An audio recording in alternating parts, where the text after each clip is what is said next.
muffin sandwich, a little Brenner, as I like to call it. Is that what you called it growing up, Chris? What was that? Brenner? Breakfast for dinner? No. We didn't, but yeah. Okay, well, I think we did. We're going to use an instrument. Brenner's an elite meal. Like, breakfast for dinner is underrated, 100%. Yeah, it's called breakfast for dinner. Yeah. But it's called Brenner. Okay.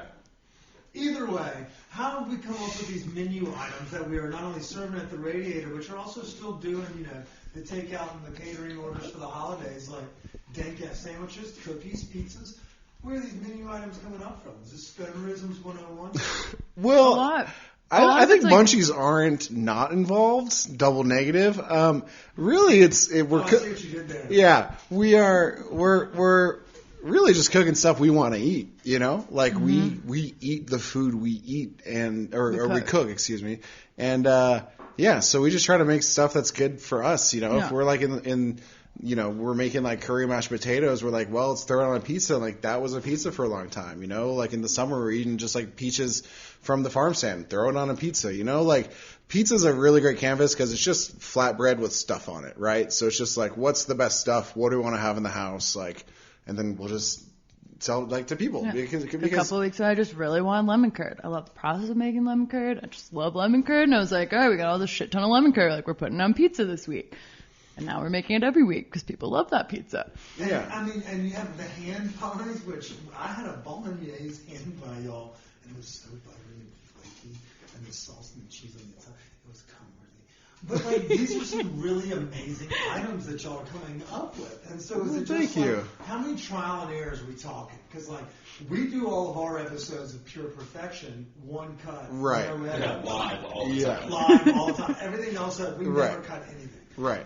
How many trial and errors? How has it been? Like there are bumps? Obviously, we'll get into the Dr. Phil aspect. There are failures, yeah. There are failures, but there's not too much. When you've cooked for as long as we have, like usually your first time you're somewhat close. You're not making complete garbage, and if you are, it's just like a scaling issue or something like with the baking. But bread and pizza, it's all things that like we know will probably work, and they require some tweaking. Like we had a pizza on Friday, for example, that like pesto and potatoes, but it needed capers, and we added that on Sunday. So it's like as long as you're just like exactly when it just needs that briny acidity, but when you cook, well done with the voice there. Yeah, thank you.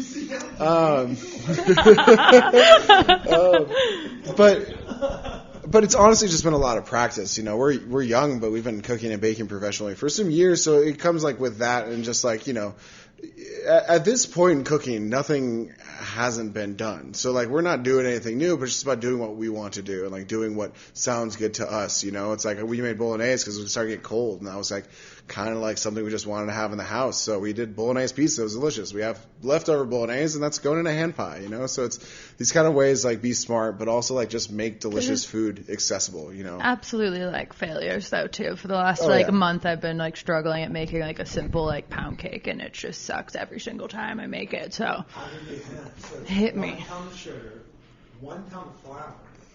I think it's like 1 pound of butter, and that's it. Yeah. I mean, to like revamp it. I like couldn't make pumpkin bread, and I was like, fuck it, pumpkin sourdough, because I like can't make a pumpkin quick bread. Like mom's foolproof recipe, it was not. 7-up pound cake will just. The southern bread. I mean, and honestly, like we talked about it with Allison the first time she came on the podcast of how navigating the bread scene of the San Francisco sourdough to Colorado. You've got a fuck tons of kind of irons in the fire now. Which one is the sexiest to you? There are trial and errors, but which one is? You mentioned lemon curd, but what's the hot seller? What still gets you? Tickles your pickle. Of the bread or the pizzas? All of it. Talk dirty to us. We need it. I'm like loving cookies these days. Cookies are like my favorite thing to make, and I think it's just like the cold weather getting into play. So like the peppermint chocolate cookie, loving chocolate chunk shortbread. Like I'm just cookies these days are what's getting me excited. I feel like the sourdough is like all strong, and we like have had like the core four. Played a lot with like funky stuff all summer just because Colorado produce was fun to play with. But cookies are my excitement right now. And the Zaz. When they're good ones. I love the lemon curd blueberry. That That gets me excited. Lemon curd, blueberry, ricotta, basil. That's really doing it for me these days. Yeah, I feel like I imagine the hardest part of like doing like the hand pies and doing these other things are like really getting the dough and everything right. Like, because you can make toppings and you can easily test that, but like I feel like working the dough is like probably what takes the longest. Well, that's like the difference between like, like good delivery pizza, but like great pizza. It's like a Blue Pans. Like their dough is phenomenal, right? Like it's just like bready pizza, and you just want to eat the bread, and that's why. The pizza's exciting for us because like good pizza is just good bread. So like we already knew like how to make that. Sluts. Oh, carb sluts all day. Like gluten is the best.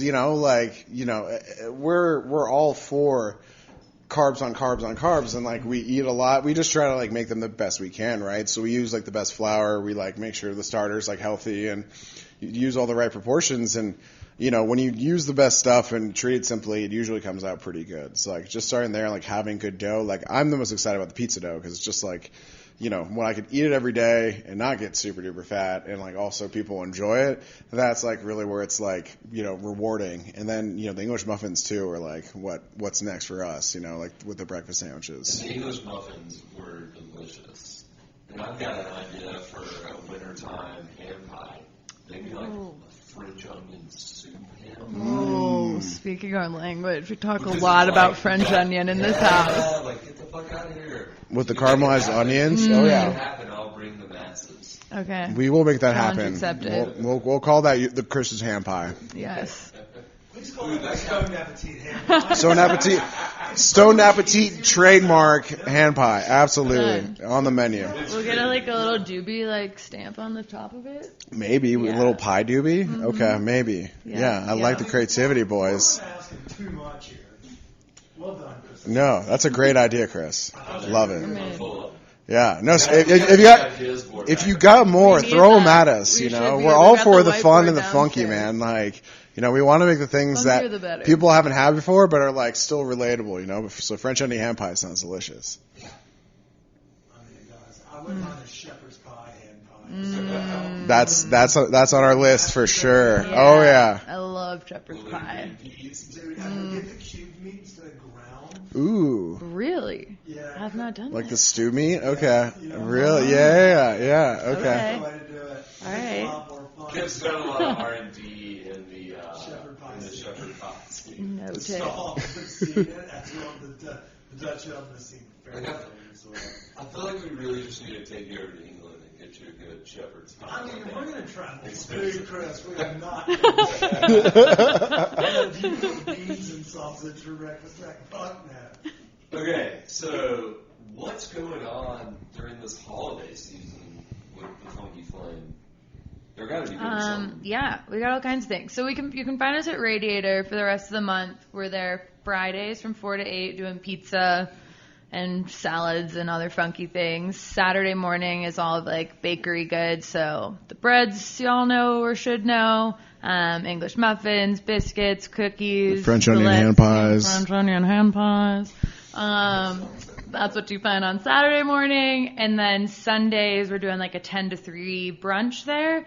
And I believe either by the end of the month or starting in January, we're going to do some Monday nights. So not a lot of places open on Monday. So we'll have some deals for, $15. Come get a pizza and a beer. Industry folks get a $10 deal. 'Cause Industry family. yeah, we're hanging out now. This is our Saturday and it's Monday and there's not a lot of things to eat for us. So I want to create that for the community. So perhaps in December. Oh, and then also for holiday things, we're going to do some cookie boxes. So you'll be able to pick those up at Radiator on the 23rd, or we'll be delivering on Christmas Eve. So if you want to send some cookies to someone on the 24th in Denver, Or funky if you cookies are- coming your way. If you don't bake and maybe your kids want to leave shit out for Santa, I recommend these peppermint chocolate ones. They're gooey in the middle, but you get a little bit of those little bursts of the peppermint flavor. So even if you're not a big peppermint person, they're chocolate heavy, but at the same time, they're delicious and very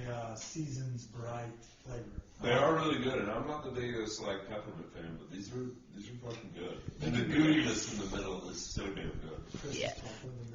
Yeah, if it sounds like we're chewing while we're talking, it's the chocolate peppermint cookie. Yeah. It is fantastic. Well, we've talked big things, and it sounds like, the menu is, if it's not growing, do y'all have plans for this huge, large expansion? Will we see a bread empire one day? Like we talked about, what do y'all have on the docket now, but what's on the docket in the future? Yeah. I mean, It's constantly questions. changing, but I think the empire is like out a ways, I think like eventually if you own a business, the question is to diversify and add more, and we're not there yet at all. We just want four walls and a about roof. what those 4 walls, 4 walls and a roof, and a space. Yeah, so we're cooking outside of the Radiator right now on the patio, which is great, and like Been a mile love enough to already. move it. But we All just, they needed was 4 walls. but yeah, and an oven. Yeah. Like, that'd be great. Exactly. Yeah. Tis the season. Oh. Yes. But yeah, we just want a food service establishment in the Sunnyside neighborhood. We just love this neighborhood. Enjoy when things are walkable and locable, and serve the people that can walk to the place. And we just want to do that in this area. We want to set roots here and one day start a family. And Sunnyside is a great community. It's just really lacking, the more casual everyday kind of place. Somewhere you can go and get your fresh baked loaf of bread. Where you can go and get your, just quick, casual, affordable lunch, or have those grab and go things for dinner. So, we just want to bake fresh bread for the people around us. I can respect that. I like that. That's a nice call. We all need bread. Yeah, and I like that, y'all want to be in the neighborhood and entrenched in it and settle roots and things of that nature. Let's talk a little bit about mixing business with pleasure. Who's HR, and do we have rules about going to bed angry? Allison's HR, because she owns the business. So you clearly submit your claims through an anonymous website. Exactly. Yes. Yeah. There's an answer machine. It goes, "This is HR. What are you wearing?" A lot of the people in the city that work for the city listen to this. Exactly. Yeah. The sexual harassment's intense, but Flower bites. right. Yeah. We are professionals in trying to be in public, but it has been. She just beats me. Colton's 6'9". He looks like a gun hit off the foot. Hey, I can take him. It's because you're the one that's grit and grind every day. Yeah. I'll stand with that. Oh, I'm soft. I do think we work she's much tougher pretty than I am. well Yeah. together. Is the yin and yang there? It Yin and yang for sure. For a new relationship and a working partnership, it's been going really well, I think. We both Allison? I think it's really good. We do compliment each other and things. I'd say overall, I'm very stubborn and particular about the way things will happen and get done. You say that I'm not also. Yeah, so that can be a conflict, but otherwise, it's funny because we it's $175 an hour. yeah. No, it's great. The intro is how you get us, because then we're just gonna uncover all these wrinkles. They called us Barbara Walters for years. It's hard hitting journalism on Stone Appetit. She said appetite, not appetite. To be honest, it's appetit, right? Yeah. Appetite, stoned appetite. Yeah, just munching. I'm so hungry. Welcome. I'm gonna eat. Culture. Yeah. Here's some ASMR of me eating French fries and Popeye's chicken. What's actually helped us a lot is we both have families that own businesses and have struggled and had interpersonal business and life relationships. My grandfather started a business and that frayed his relationship with my grandmother, and her father owns a business as well. So we've kind of seen that firsthand, and sure, we haven't crossed all the challenges and things we will, but at least we know that what we have personally is more important than the professional, and just balance that's been hard, but I'm still enjoying it 5 months in, and we've been just joined at the hip, really, working together and living together. So It's still going really well. Like we have like a tight little family here and, a nice home. So like we are incredibly lucky, and it's just about like, I think being grateful for the little moments and, the time we have and the time we can use, whether that's for work or for ourselves, we just like really try to cherish.